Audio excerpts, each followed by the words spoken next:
number one. Now, what they didn't say, I'm going to say it. They probably overpaid for the assets and maybe way overpaid.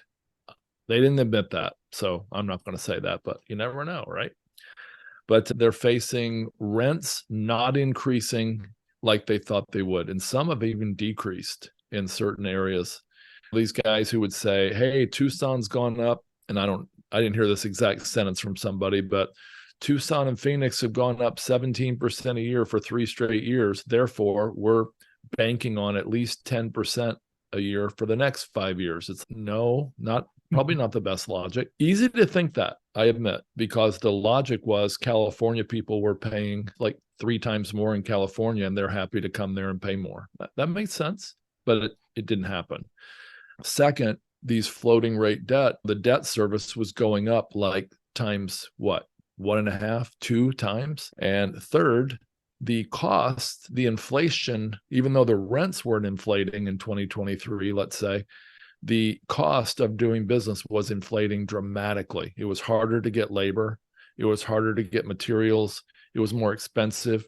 And so their costs went up, sometimes more than the rent, which nobody has seen in a while. And so that's all really bad. And then, of course, skipping one thing, going back to looking forward to the fact that they have to refinance, let's say within a year, there's $1 trillion of commercial real estate that has to be refinanced within, I think it's by the end of 2024. But here's what I didn't see coming, and I did, but because you wrote a book on alternative investing, but I didn't see this coming. What these guys said on this mastermind call was, one of them said, yeah, I have a rate cap and I have to renew the rate cap before the debt renews. And I have to renew the rate cap like late this year.